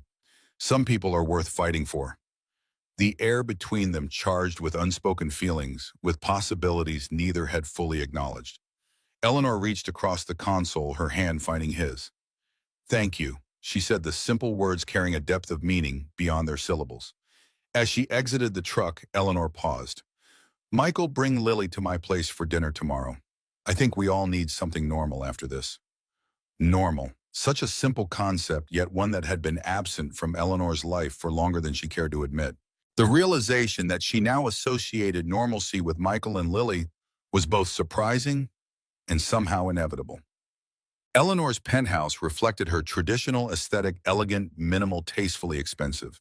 Yet subtle changes had appeared in recent months. A child's drawing hung framed beside a modern art piece. A bookshelf contained architectural volumes that weren't merely decorative, but showed signs of regular use. A throw blanket added a touch of casual comfort to the precisely arranged living room.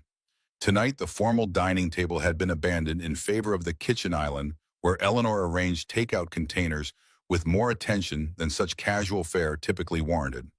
"Are you nervous?" Carolyn asked, amused by her friend's uncharacteristic fussing. The great Eleanor Palmer anxious about dinner with a construction worker and his daughter. "He's not just a construction worker," Eleanor corrected automatically. "And yes, perhaps I am a bit concerned about the evening going well." Carolyn's expression softened. "I haven't seen you like this in years, Elle. Not since before Richard." "Like what?" Eleanor busied herself with wine glasses, avoiding her friend's knowing gaze. "Happy," Carolyn said simply. "Despite everything with the Grand Tower and the board and Richard's sabotage, you are happy when you talk about Michael and Lily." Before Eleanor could formulate a response that balanced honesty with her instinctive privacy, the doorbell rang. She smoothed her casual sweater, deliberately chosen over her usual evening attire, and went to answer. Michael stood in the hallway, Lily beside him, clutching a small gift bag. Both had clearly made an effort, Michael in a button-down shirt rather than his usual t-shirt, Lily with a ribbon in her neatly brushed hair. "We brought dessert," Lily announced, holding up the bag. "Daddy said it's polite to bring something when you're invited to dinner." "That's very thoughtful," Eleanor said, kneeling to accept the gift. "Would you like to see where it goes in the kitchen?" As Lily bounded ahead, Michael and Eleanor shared a moment of quiet understanding, an acknowledgement of the unusual circumstances that had brought them to this point and the increasingly undeniable connection developing between them. "Nice place," Michael commented as they followed Lily. "Though I notice a few changes since I was here last." Eleanor smiled slightly. "Growth and adaptation, as you once put it." The evening unfolded with surprising ease. Caroline initially reserved warmed to Michael's quiet intelligence and Lily's infectious enthusiasm. Conversation flowed naturally from safe topics to more personal ones, punctuated by Lily's delightful non-sequiturs. Later, after Lily had fallen asleep on Eleanor's sofa and Caroline had departed, Michael and Eleanor stood on her balcony. The city lights spread below them like earthbound stars. "Your plan to trap Richard," Michael began. "Have you decided?" Eleanor nodded. "We leak information about financial troubles at Palmer Holdings, spread rumors about Grand Tower being behind schedule and over budget, not entirely untrue, Kito, thanks to his sabotage. Make it appear that the board is losing confidence in my leadership. And when he makes his move, we'll be ready," Eleanor assured him. "Carolyn has prepared legal documentation of every suspicious incident. The police are monitoring all Palmer Holdings properties, and I've spoken confidentially with key board members who understand what we're doing." Michael studied her profile, impressed by her strategic mind, but concerned about the personal toll. "And if it doesn't work, if he escalates further?" Eleanor was silent for a long moment. "Then I'll have decisions to make about what matters most." The weight of those potential decisions hung between them. Grand Tower represented Eleanor's professional pinnacle, the culmination of years of work and sacrifice. Yet standing in her carefully curated penthouse with Lily asleep on her sofa and Michael beside her, different priorities were taking shape. "Whatever happens," Michael said quietly, "you're not facing it alone anymore." Eleanor turned to him, professional masks and careful distances momentarily abandoned.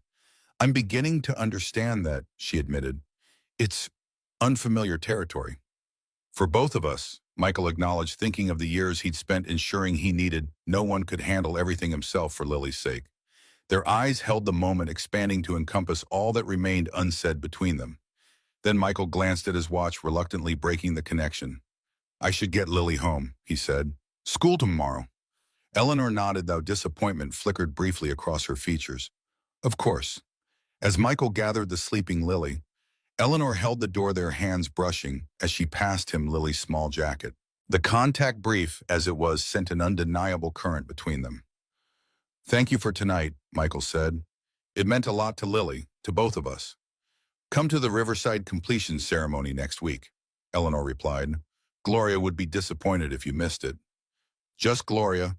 Michael asked, a hint of teasing in his voice. Eleanor's smile held a warmth rarely seen in her corporate persona. "Not just Gloria," she admitted quietly.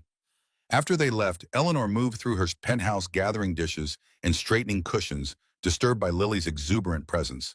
The space felt different somehow, warmer, more lived in, yet emptier in their absence. Her phone buzzed with a message from Caroline. Board meeting tomorrow 9 a.m. Rumor operation begins. Are you sure about this? Eleanor typed her response without hesitation. Completely. Time to end this. Setting down the phone, she picked up the child's drawing Lily had given her weeks ago, a colorful rendering of three stick figures labeled Daddy, Lily, Akrim, and Eleanor, holding hands beneath a bright sun. Such a simple image, yet it represented a future Eleanor had never imagined for herself, where success was measured in connection rather than acquisition, and belonging rather than achieving. Whatever came next with Richard, with Grand Tower, with Palmer Holdings itself, this, she was beginning to understand, was what truly mattered. The Riverside completion ceremony was designed as a community celebration rather than a corporate event. The renovated courtyard hosted tables of food, a small local band, and residents of all ages mingling with obvious pleasure in their transformed home. Michael stood with Gloria watching Eleanor chat easily with an elderly couple who had lived in Riverside for 40 years. Gone was the formal CEO attire, replaced by casual elegance that allowed her to move comfortably among the residents without creating distance. She's done good here, Gloria admitted, surveying the improvements with approval. Never thought I'd say that about a developer, but credit where it's due. She fought for this project, Michael confirmed. Even when the board wanted to cut funding after the Grand Tower issues, Gloria's shrewd eyes missed nothing. And she's fighting for you and Lily too, isn't she? Before Michael could respond, Lily ran up, face painted with a butterfly design. Daddy, Eleanor said we can plant sunflowers in the community garden, really tall ones. Did she now? Michael smiled at his daughter's excitement. Well, if Eleanor said so, I guess we're growing sunflowers. She's over there, Lily pointed, talking to the important people. The important people were actually city council members whose support had been crucial for the project's zoning approvals. Eleanor stood among them, gracious but clearly in command of the conversation.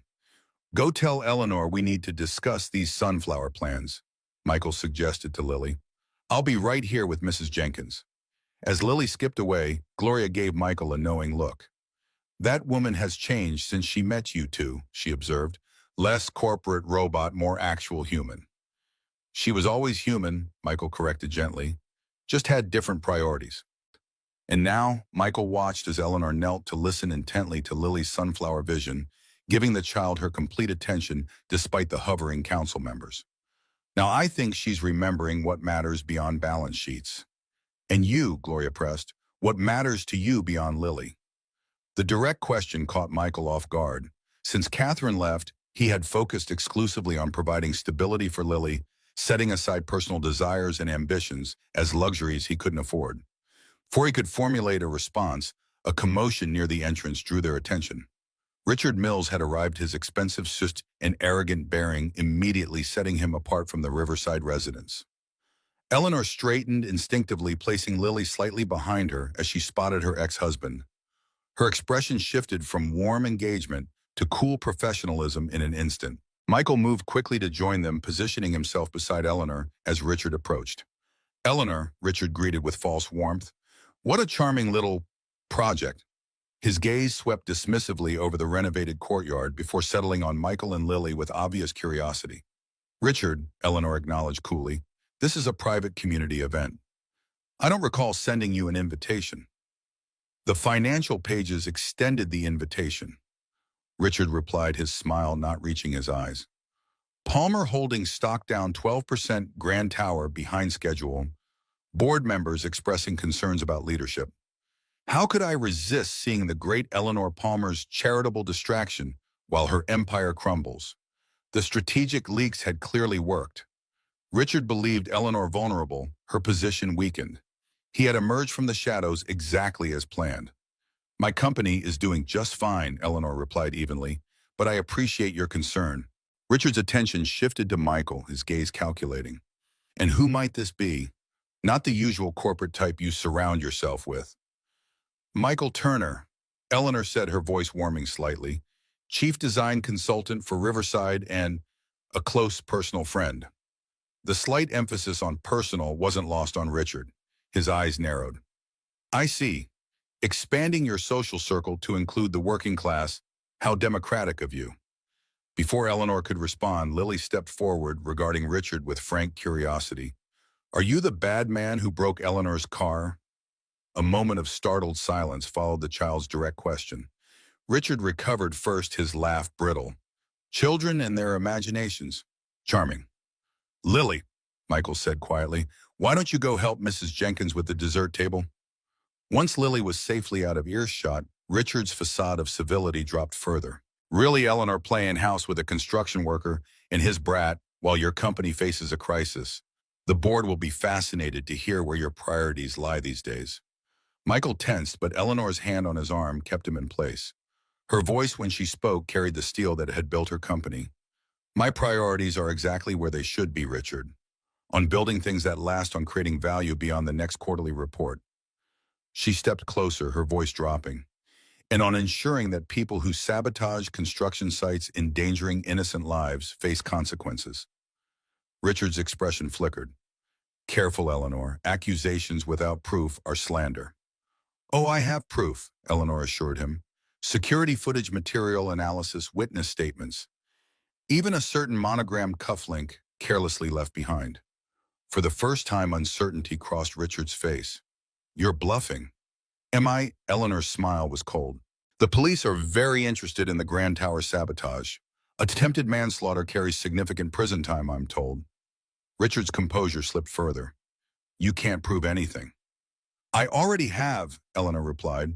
The crisis at Palmer Holdings, a carefully crafted fiction to draw you out. The board isn't losing confidence in me, Richard. They're cooperating with the investigation into Westland Development's criminal activities. The truth dawned in Richard's eyes, quickly replaced by fury. You set me up. You set yourself up, Eleanor corrected. I simply created the opportunity for you to reveal who you truly are. Richard's gaze darted around, noting for the first time that several residents were actually plainclothes security personnel strategically positioned around the courtyard. He had walked into a trap of his own making. This isn't over, he hissed, backing away. You haven't heard the last from me. Actually, I believe I have, Eleanor replied calmly. 2 detectives are waiting by your car, Richard. I suggest you go quietly. For old time's sake. As Richard retreated, fury evident in every line of his body, Michael turned to Eleanor. Are they really arresting him?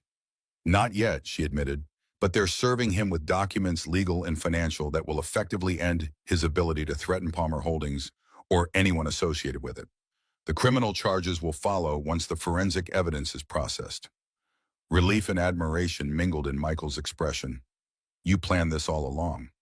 Not all along, Eleanor corrected. Not until someone reminded me that some things are worth fighting for. Their eyes met in silent understanding. Eleanor had orchestrated Richard's downfall, not just to protect her company, but to secure a future where threats and fear no longer shadowed her choices, personal or professional. Before Michael could respond, Lily returned, oblivious to the drama that had unfolded. Is the mean man gone? She asked, glancing around. Eleanor knelt to her level. Yes, sweetheart, and he won't be bothering us again. Good, Lily declared. He wasn't invited to our party anyway. The simple child's logic broke the tension, drawing smiles from both adults. As Lily skipped away to join the other children, Eleanor and Michael found themselves momentarily alone amid the celebration. What happens now? Michael asked quietly. Eleanor considered the question, its implications, extending far beyond Richard's departure. Now we build something that lasts, she said simply. If you're willing. The words hung between them, laden with meaning beyond the renovation project or Grand Tower. Michael studied her face, the confident CEO who had orchestrated a corporate trap, and the increasingly vulnerable woman who had knelt to comfort his daughter with equal authenticity. I've been building temporary things for a long time, he said finally. I think I'm ready for something permanent. Understanding passed between them, an acknowledgement that whatever was developing between them deserved care, deserved time, deserved the same thoughtful construction they brought to their professional collaborations.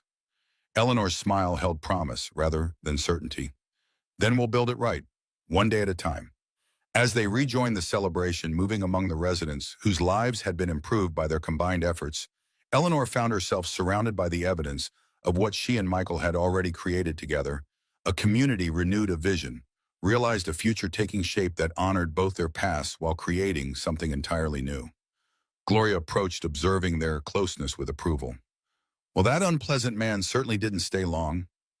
He found the reception less welcoming than anticipated, Eleanor replied diplomatically. Gloria nodded sagely. Good. Now you two should know I volunteered to watch Lily overnight next weekend. My granddaughter's visiting, and they get along like a house on fire. Michael raised an eyebrow at the transparent matchmaking. Gloria, don't Gloria me, Michael Turner, the older woman interrupted. I've watched you two dancing around each other for months. At my age, you learn not to waste time when something good is right in front of you. With that parting wisdom, she moved away, leaving Michael and Eleanor in amused silence. She's not subtle, Michael observed. But she's not wrong, Eleanor replied softly. Before Michael could respond, they were drawn back into the celebration, residents wanting to express gratitude, children eager to show off the new playground, community leaders discussing future collaborations. Yet throughout the evening, they remained connected by shared glances, brief touches, the invisible thread that had been strengthening since that first moment of rescue. Later, as twilight descended and the gathering began to disperse, they stood at the edge of the newly planted community garden. Tiny seedlings just beginning their journey toward growth lined neatly prepared beds. 6 months ago, I wouldn't have believed any of this was possible, Eleanor admitted, gesturing to encompass not just the garden, but the entire transformed community, and perhaps the transformation in herself as well. What changed? Michael asked, though he suspected he knew the answer. Eleanor turned to him, the corporate armor completely absent, revealing the woman who had always existed beneath the CEO title. I did, she said simply, with some help. Michael's hand found hers, their fingers intertwining naturally. We all need help sometimes, he said. Even self-sufficient construction workers and powerful CEOs. Especially them, Eleanor agreed with a smile. As the last rays of sunlight gilded the renovated riverside facade, they stood together amid new beginnings, seeds in soil communities, renewed possibilities unfolding. What had started with a simple act of rescue had evolved into something neither could have anticipated, but both now recognized as invaluable. Not a transaction or an obligation, but a choice. A foundation being laid with care, designed to support whatever they might build together in the days to come. Across the courtyard, Lily waved enthusiastically, beckoning them to join her and Gloria for the ceremonial cake cutting. As they moved toward the child, Michael's anchor. Eleanor's unexpected joy, the future stretched before them, not as separate paths, but as a shared journey. Some rescues, it seemed, worked in both directions, and some foundations, once properly laid, could support something far more enduring than towers of steel and glass. They could support a life rebuilt from the ground up, stronger for having been broken, more beautiful for having been carefully reconstructed piece by meaningful piece.